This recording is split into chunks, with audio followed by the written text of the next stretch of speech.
My name is Margaret Holloway. I lived in a modest red brick house on the quiet edge of a small town outside Manchester. I was 54 years old, retired early from my job as a librarian, and spent my mornings with a warm cup of tea in the same old kitchen that had seen the best and worst of my life. That Wednesday morning felt like any other. The sky was grey, the air cool, and the kettle hummed softly on the stove. As always, I reached for my favourite blue mug, the one with tiny white daisies painted around the rim. But before my fingers could curl around it properly, it slipped through my hand and crashed to the floor. A sharp sound of shattering porcelain echoed through the kitchen. I stared at the mess below, but I could not move. My left foot would not lift. My hand hung limp by my side. My mouth began to droop and the words in my mind came out jumbled and thick. My tongue felt heavy and foreign. Saliva dribbled from the corner of my lips, and though I screamed within, no sound escaped. I stood there like that for seconds, maybe minutes. Frozen. Trapped inside myself. Then, I fell. The pain was dull compared to the terror that gripped me. I lay sprawled on the cold kitchen tiles, unable to lift my head. A small puddle of tea soaked into my dressing gown. The tiles were unforgiving against my cheek. The silence, save for the faint ticking of the wall clock, pressed down on me like a weight. Thankfully, Richard was home. My husband of 30 years, always up late playing guitar or tinkering with one of his old records.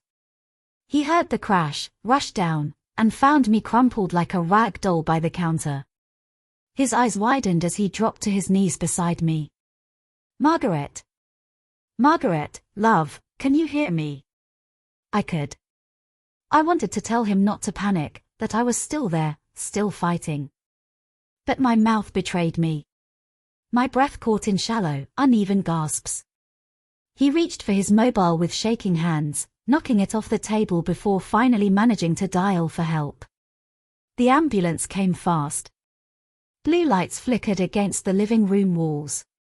Paramedics wheeled me into the back while Richard scrambled to grab my handbag and phone. He called our daughter Abigail and our son Thomas on the way to St. Mary's Hospital. Both were grown, with busy lives and families of their own. Abigail lived nearby. Thomas was in Leeds, a couple of hours away. At the hospital, the rush of machines, bright lights and masked faces blurred into a strange, sterile nightmare. I remember hearing Abigail's voice, sharp with panic, as she arrived beside the stretcher.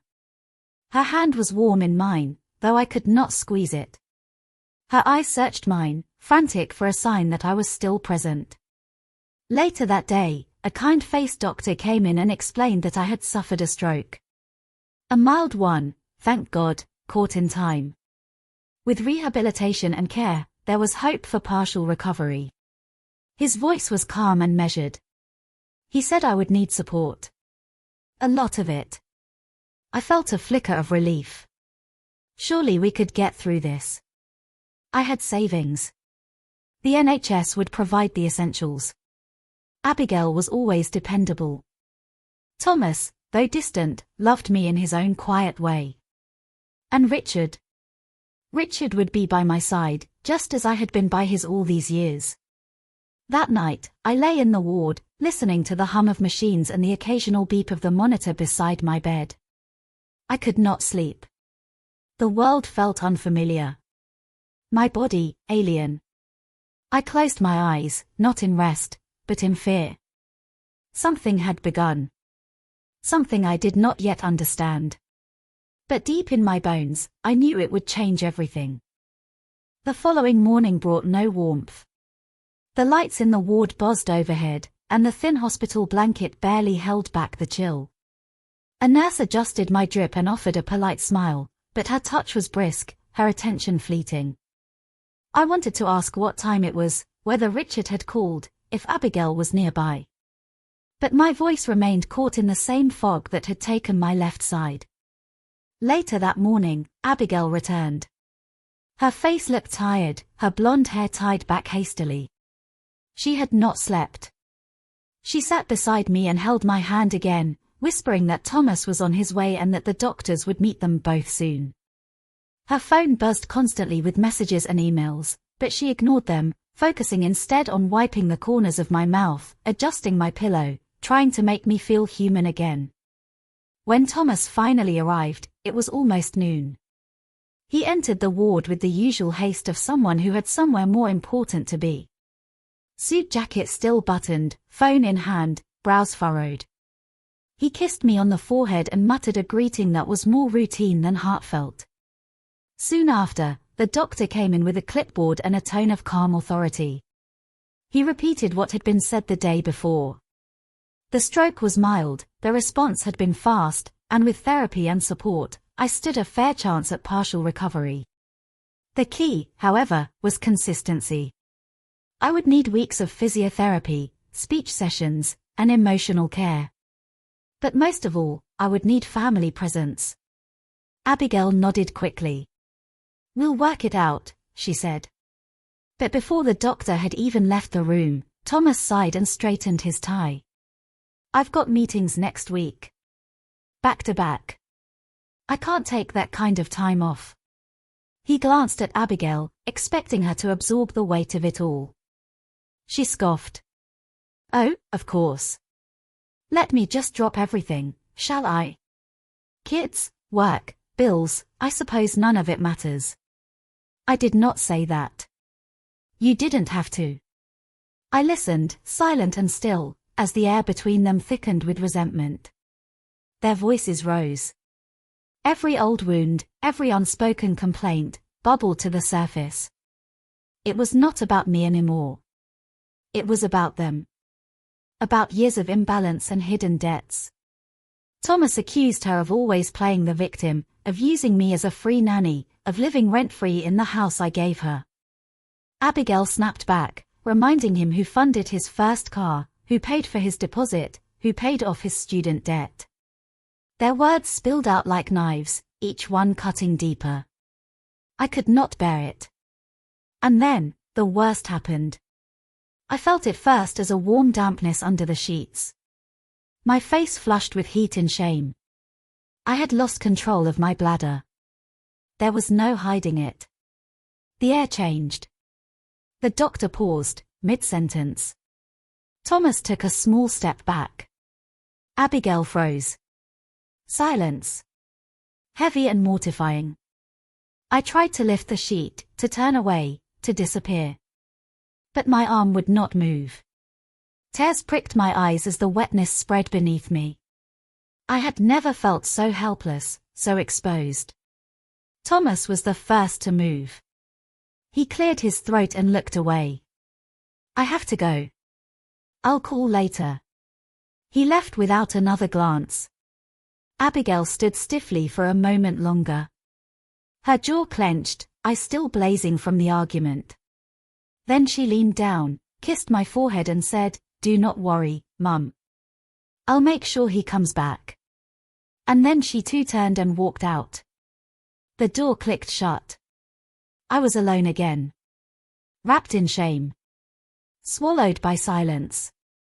I stared at the ceiling, wondering whether this was what it felt like to be forgotten while still alive. Machines beeped quietly beside me, indifferent to the quiet collapse of a family. Days passed, blurred into one another, as though the hospital walls had swallowed time itself. Nurses came and went. Meals arrived, untouched and bland. Therapists tried gently to coax movement from my limbs, but progress was slow. I felt like a ghost inside my own body, invisible to those I loved, seen only by the clinical eyes of duty-bound staff. Then one afternoon, the door creaked open, not with the rush of medical urgency, but a hesitant pause. He stepped in. My brother, Leonard. I hadn't seen Leonard in more than 5 years. We had grown distant after our mother's funeral, when words were spoken that could not be unsaid. He had moved to Devon, remarried, and kept his distance from the rest of us. I had always assumed the silence between us was permanent. He looked older. The dark curls of his youth were thinned and grey, his back slightly stooped. Yet the moment our eyes met, I saw something that nearly broke me, regret. Quiet, honest regret. "Hi, Elsie," he said softly. His voice cracked like an old record. I blinked, stunned. My mouth twitched in a feeble attempt to smile. "I heard about what happened. I should have come sooner." He sat beside me, taking my hand in both of his. Unlike the others, he did not flinch at the coldness of my skin or the weakness of my grip. He didn't look at the machines or ask for charts.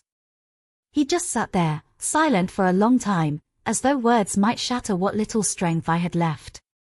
Then he spoke again. "I know things were never right between us. I said things I shouldn't have. You were hurting too, and I acted like I was the only one grieving. I left you alone, and that's not what family is meant to do." Tears welled in my eyes, hot and sudden. He noticed, gently dabbing them with a folded tissue. "I'm not here to make things perfect. I'm just here now." That afternoon, Leonard didn't speak much more. But he stayed. He stayed as the light changed across the wall, as the beeping of monitors settled into the rhythm of background noise. A nurse came to adjust my bed, and Leonard rose only to make room, then returned to his chair as if his place was always meant to be there. When he left, it was with a promise to return the next day. For the first time since the stroke, I slept. And in the quiet hum of night, something small and warm stirred within me. Not hope, not yet. But the faintest memory of it. Leonard began visiting me every day. He brought magazines, read the crossword aloud, even played soft jazz from a tiny speaker he kept tucked in his coat. There were no grand gestures, just quiet presence, like a warm cup of tea held between chilled hands. But the days that followed were not entirely peaceful. On the fourth morning after Leonard first appeared, I overheard something. It came in hushed tones from the corridor outside my room. The door had been left slightly ajar. "She can't stay here forever," Amanda's voice. Sharp, tired. "She can't come to mine either," Jason replied.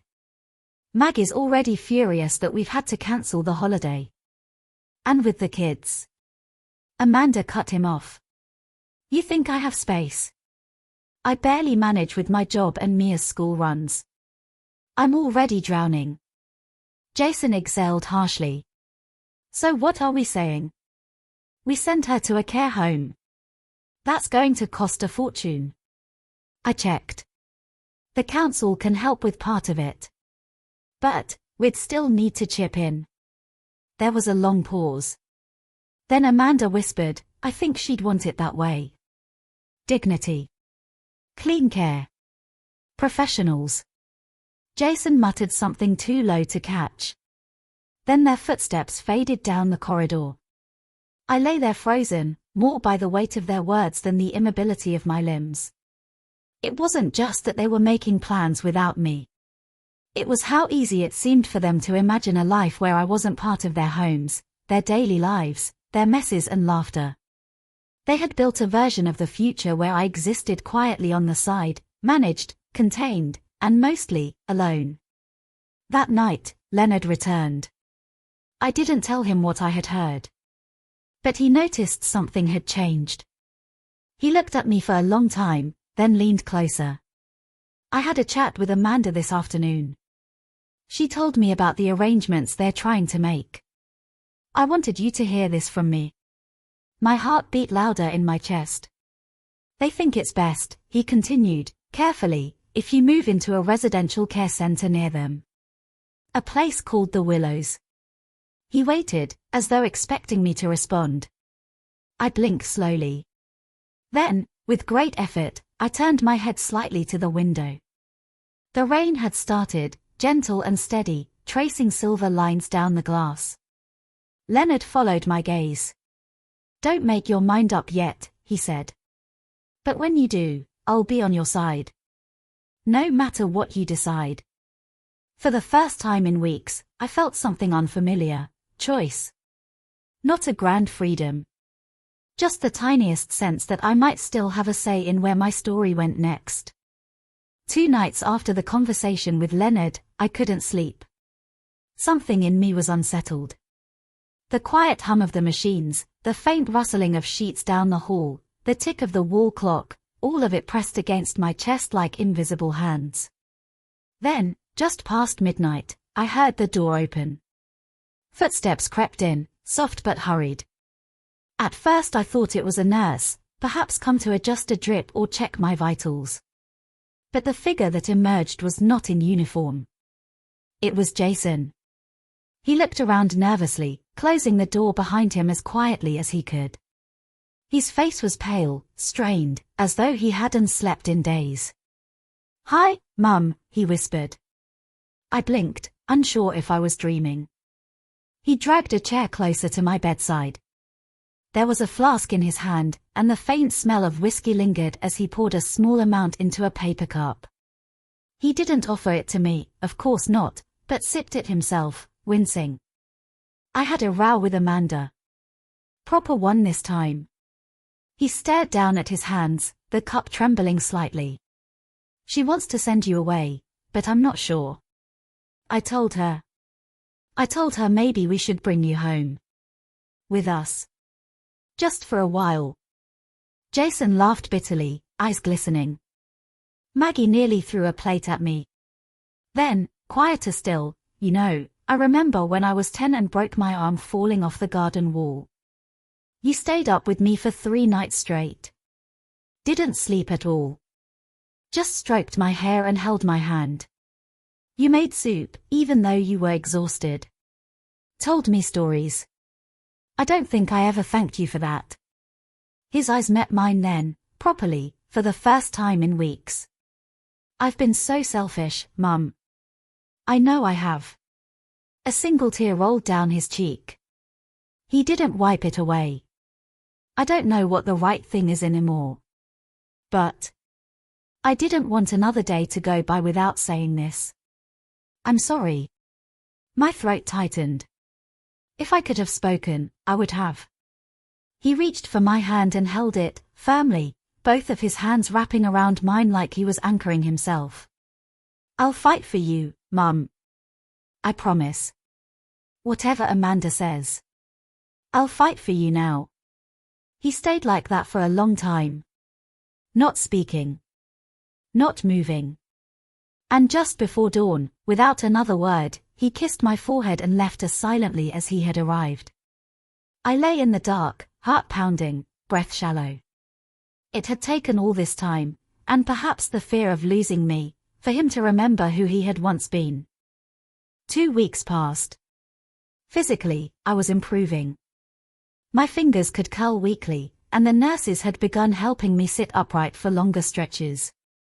My speech remained mostly tangled, but every now and then, I managed to mouth a word or two that someone could understand.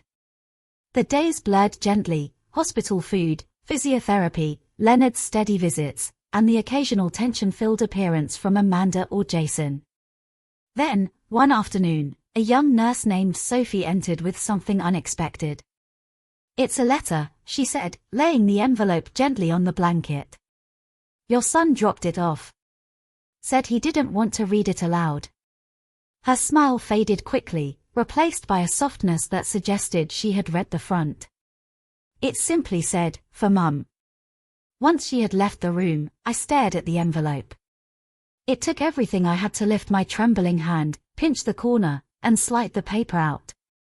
Jason's handwriting had changed.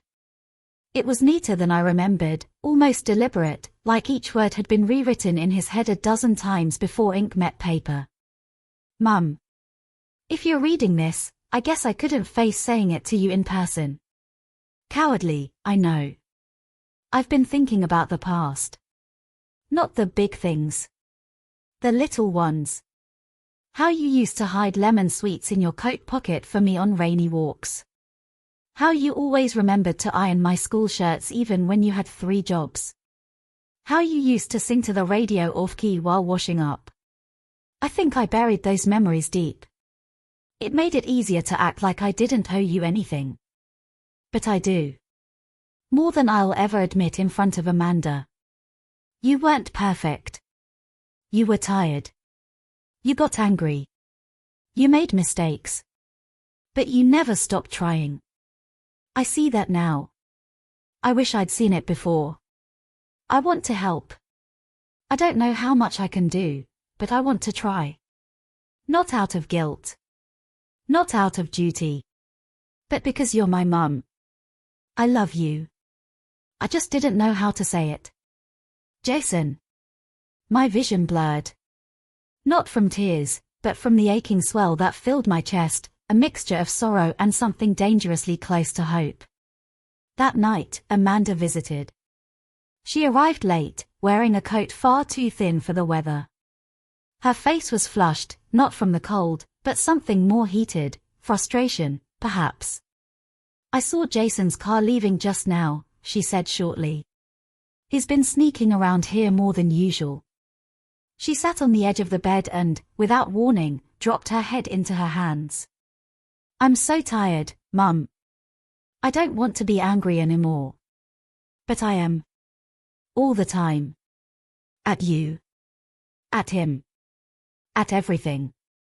Amanda looked up at me, and her eyes, red-rimmed and exhausted, locked with mine. You gave everything to us. I see that. I just don't know how to give anything back. She let out a breath that sounded almost like a sob, then wiped her nose with the back of her hand, still trying to look composed. I wanted to reach out. I wanted to touch her cheek, to let her know I had never stopped seeing the girl she once was, the one who used to crawl into bed with me after a nightmare, asking if monsters could be reasoned with. But my arm would not move. Amanda leaned forward, kissed my forehead, and whispered, "Please get better." Then, like her brother, she left without waiting for a reply. And I was alone again. But this time, not quite as alone as before. The rain hadn't stopped all day. It tapped gently against the tall window beside my bed, the sound soft and rhythmic like an old lullaby. A nurse had forgotten to draw the curtain, leaving a view of the grey courtyard below. I watched raindrops slither down the glass in crooked trails. Leonard had been in earlier, as always. He brought ginger biscuits this time, and one of those old-fashioned crossword books we both loved. He sat quietly while I struggled through a few clues, then left me with a squeeze of the hand and a promise to return tomorrow. The hours passed slowly. Evening turned to night. Nurses moved quietly through the hallway outside. The faint murmur of the television in the common room buzzed softly in the distance. I drifted in and out of sleep, my body still frail, but no longer in constant pain. Then, just after midnight, I heard a knock. Not at the door. At the window. The sound was so soft I thought I'd imagined it, until it came again. A deliberate tap. Tap. Tap. I turned my head, slowly, heart fluttering. Outside, through the shimmering curtain of rain, stood a figure in a blue coat. Hood drawn up. Hands in pockets. Motionless. I blinked, uncertain. Then the figure moved, a step forward. And I saw him. Jason. He didn't smile. Didn't wave. He just looked up at me through the glass with eyes I didn't recognize. There was something unfamiliar in them. Not cold. Not angry. But heavy. As if he were carrying a weight far beyond the rain. I couldn't speak. I couldn't move.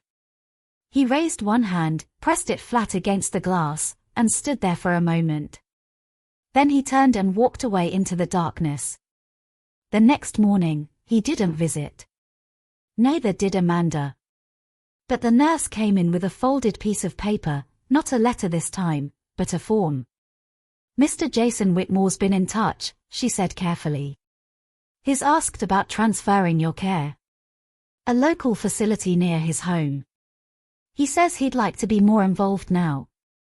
My hand trembled as I reached for the pen. The thought of leaving the sterile white walls, of hearing Jason's voice more than once a week, of being somewhere with light and plants and maybe even a garden, it made something shift in me. Something alive. That afternoon, Amanda called. She didn't visit, but she spoke to me over speakerphone as a nurse held the mobile gently to my ear. "They're building a ramp at Jason's place," she said, her tone cautious. "He's bought one of those adjustable beds. He even asked me to help choose curtains. It's ridiculous. But maybe not entirely hopeless." There was a pause. "Also, I've started writing music again," she added softly. "Nothing serious. Just playing.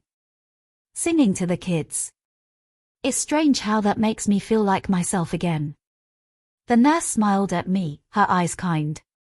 "Things are changing, Linda," she whispered, once the call had ended.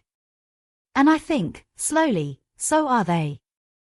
That night, I dreamed of warm sun, Jason's children laughing in the distance, Amanda humming in the kitchen, and Leonard arguing with the radio about the crossword clues. And for the first time in many months, I slept without waking once. The sun warmed the edge of the windowsill. I hadn't seen real sunlight in months, not like this, not spilling across wood instead of sterile tile, not filtered through a curtain that wasn't hospital-issued white but soft green linen, stitched with a row of small yellow birds. Amanda had picked them. The room was quiet, save for the tick of the kitchen clock down the hall and the occasional rustle of the wind in the hedges outside. It smelled faintly of chamomile tea and lavender floor polish. A wheelchair stood in the corner beside a bookshelf full of Jason's childhood paperbacks. The same ones I used to read to him. I had been in Jason's home for nearly 4 weeks now. It wasn't easy. There were still tremors in my left hand. My voice still faltered when I was tired. Some days, the light hurt my eyes, and the stairs remained impossible. But there was a rhythm forming, one that included laughter. Leonard came twice a week, sometimes with crosswords, sometimes with gossip. He had taken to arguing with Jason over the best type of hedge trimmer, which neither of them actually owned. Amanda visited more often now. She brought the children, and they filled the house with small feet and loud questions. Once, I heard her singing in the next room, soft and unguarded, and it made my eyes sting. Jason had changed too. He still avoided long conversations, but now he asked me if I was hungry. He noticed when I was cold.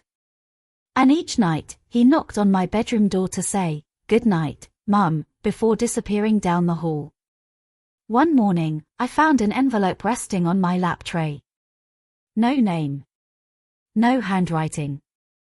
Just a drawing on the front, 2 stick figures holding hands beneath a lopsided sun. I opened it slowly. Inside was a card, hand-printed in wobbling crayon. "You are not alone," it said. No signature. But I knew who it was from. My granddaughter. Quiet, thoughtful Ellie. I placed it beside my bed, next to the small plant Amanda had brought and the ceramic bird Leonard claimed he made in pottery class, though we all knew he bought it from a market.